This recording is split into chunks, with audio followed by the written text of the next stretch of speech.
Perchée au-dessus des nuages, majestueuse et imposante, la résidence divine du mont Olympe trône dans un éternel éclat.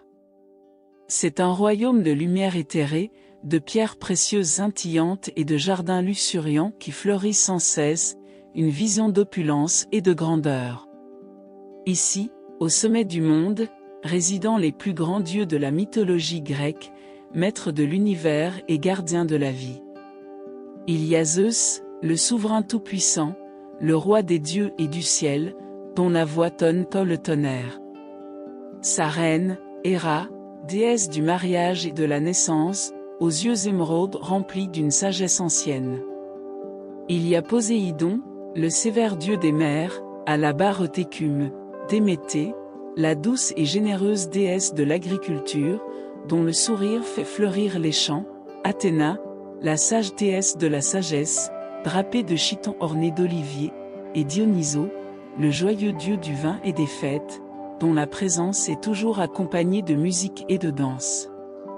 Parmi eux également, Apollon, le dieu du soleil et des arts, toujours entouré d'une aura dorée, Artémis, la déesse vierge de la chasse, aussi sauvage et imprévisible que la nature qu'elle représente, Héphaïsto, le boiteux dieu du feu et de la forge, marqué par les cicatrices de son travail, Hermès, le rapide messager des dieux, toujours en mouvement, et Aphrodite, la magnifique déesse de l'amour et de la beauté, dont la simple présence fait chavirer les cœurs.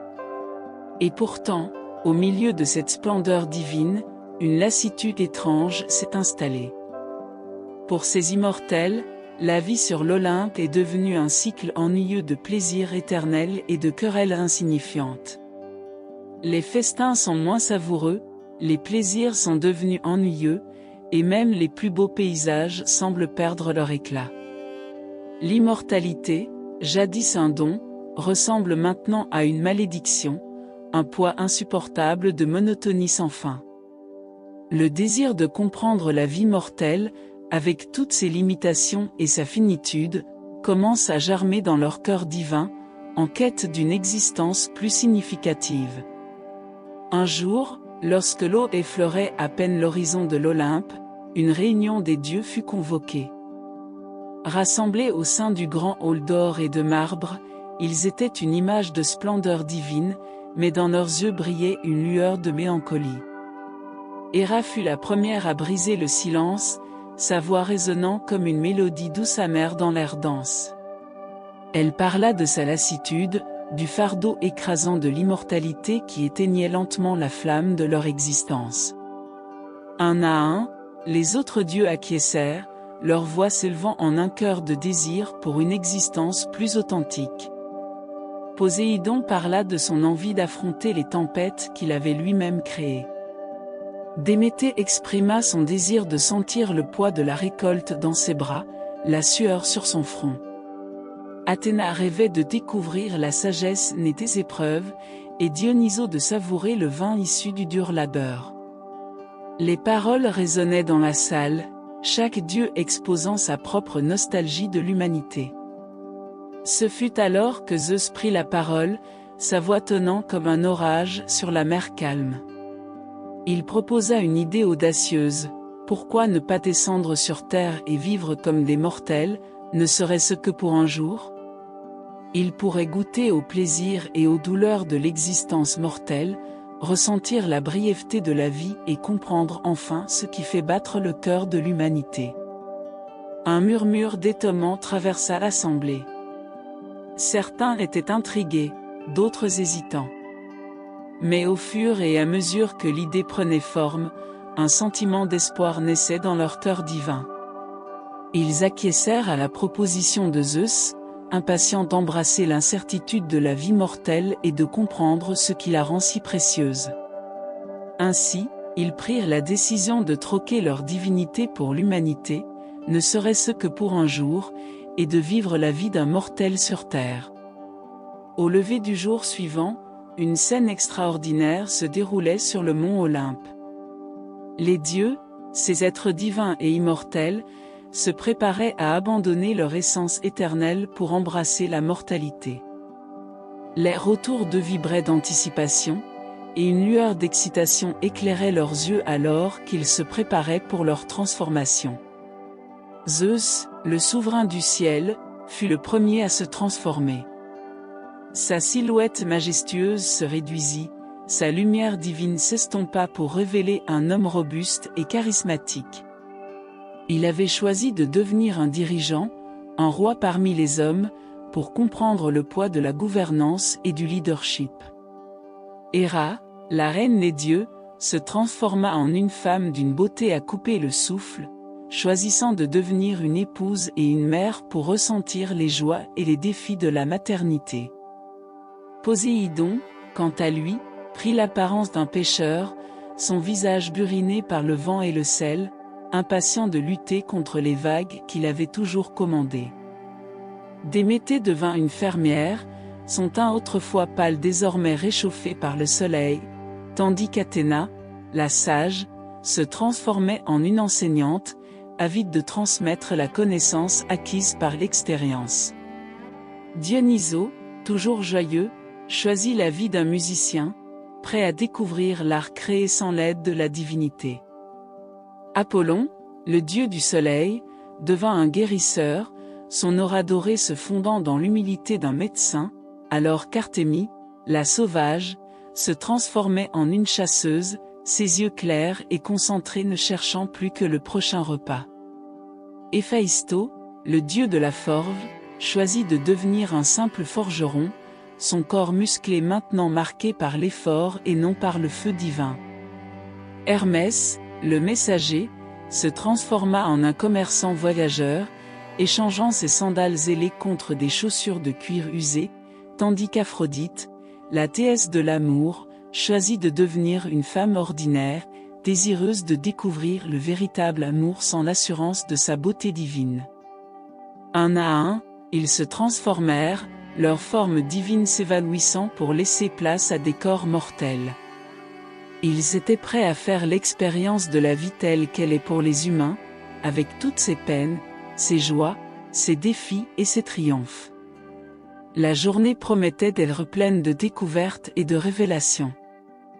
Dans le monde des hommes, les dieux faisaient l'expérience de la vie sous une forme radicalement différente. Chacun d'eux rencontrait des défis uniques, découvrait des joies inattendues, éprouvait des douleurs profondes et vivait des surprises étonnantes.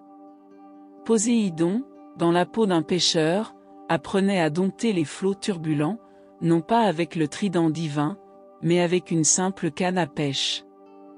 Lorsqu'une tempête se déchaîna un soir, il dut lutter contre les vagues énormes et le vent violent sans recourir à ses pouvoirs divins. Il comprit alors la peur et l'incertitude que ressentaient les mortels face à la nature impitoyable, et il découvrit aussi leur courage et leur détermination à survivre. Aphrodite, pour sa part, apprenait à connaître l'amour sous un jour nouveau. En tant que femme ordinaire, elle découvrait le bonheur des petites attentions, le réconfort d'une étreinte chaleureuse et la douleur d'un cœur brisé. L'amour n'était plus une émotion qu'elle commandait, mais une force puissante et parfois incontrôlable qui pouvait à la fois élever et briser l'âme. De son côté, Héphaïsto, en tant que forgeron, se réjouissait du travail manuel.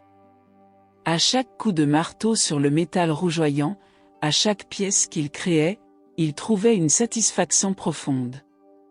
Le travail était dur, les heures longues et son corps souffrait de l'effort, mais il découvrait la joie de la création née du labeur et du talent, et non de la divinité.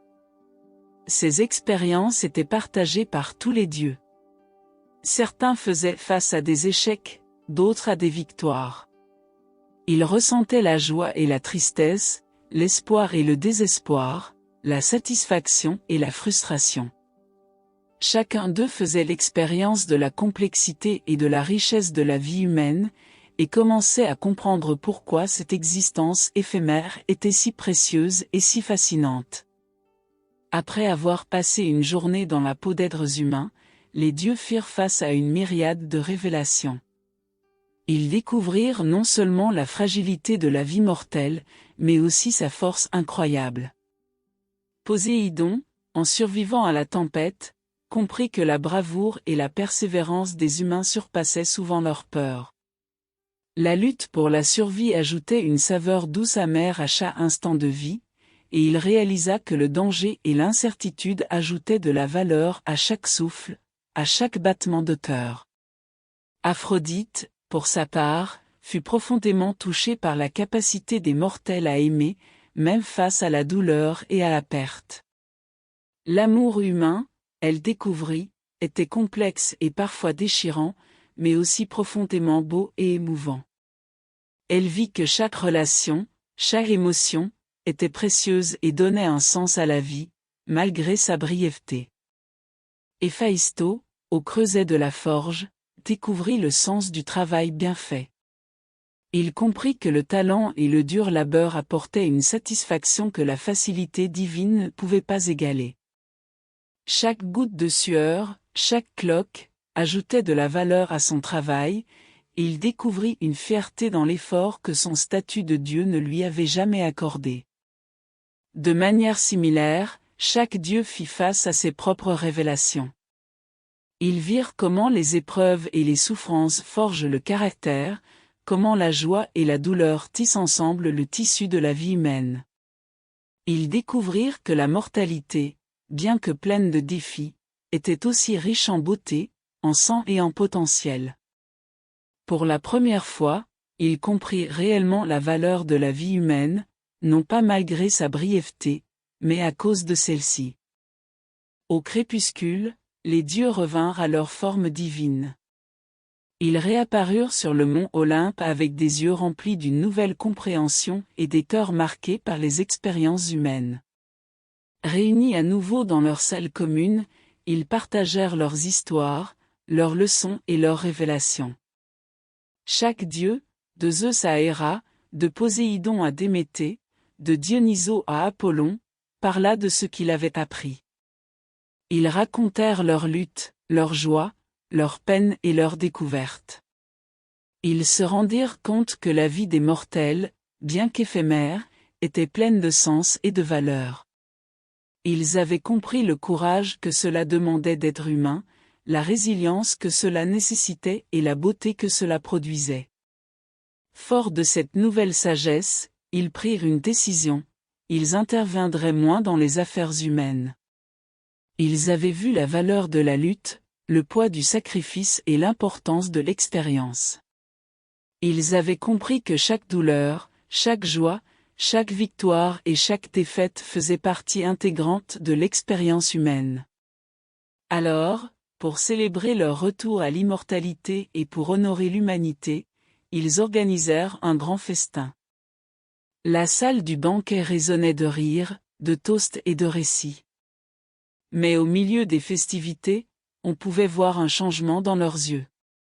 Ils regardaient maintenant les humains non pas comme des créatures inférieures, mais comme des êtres dignes de respect et d'admiration, des êtres qui, malgré leur mortalité, vivaient une vie pleine de sens et de valeur. Ainsi se terminait leur journée en tant qu'humains, un jour qui avait changé leur vision de l'humanité et de la mortalité. Un jour qui, finalement, avait révélé la beauté et la valeur de la vie éphémère. Et donc, les dieux du mont Olympe, dans leur sagesse infinie, avaient découvert une vérité qu'ils avaient longtemps négligée. Ils avaient appris que la valeur de la vie ne résidait pas dans sa longueur, mais dans la profondeur de son expérience. Ils avaient vu que chaque seconde de l'existence humaine, qu'elle soit remplie de joie ou de tristesse, de réussite ou d'échec, était précieuse en soi. Ils avaient appris à apprécier la vie, pas seulement pour ses moments de bonheur, mais aussi pour ses défis et ses difficultés. Ils avaient découvert que c'est dans la lutte que l'on trouve la véritable mesure d'un être, et c'est à travers le sacrifice que l'on découvre sa valeur. La vie, ils l'avaient compris, n'était pas seulement une série d'événements, mais une tapestrie complexe de sentiments et d'expériences, tissée avec les fils de l'amour, de la douleur, du courage et de l'espoir. Aux auditeurs de cette histoire, nous disons ceci: chérissez chaque instant de votre vie. Appréciez la beauté dans chaque joie et tirez des leçons de chaque défi. Comprenez que chaque expérience, bonne ou mauvaise, est une partie précieuse de votre voyage. Comme les dieux de l'Olympe l'ont découvert, la vie est un cadeau précieux, peu importe sa brièveté. C'est une tapisserie riche et vibrante d'expériences et d'émotions, et chaque fil, chaque moment, ajoute de la couleur, de la texture et de la profondeur à l'ensemble. Et peut-être, comme les dieux de l'Olympe, nous pourrons regarder la vie non pas comme une course contre le temps, mais comme une danse avec lui. Une danse où chaque pas, chaque mouvement, chaque battement de cœur a sa propre signification, sa propre beauté. Une danse où chaque moment est précieux, parce qu'il ne reviendra jamais, mais restera toujours en nous, une partie de ce que nous sommes, une partie de notre tapisserie de vie.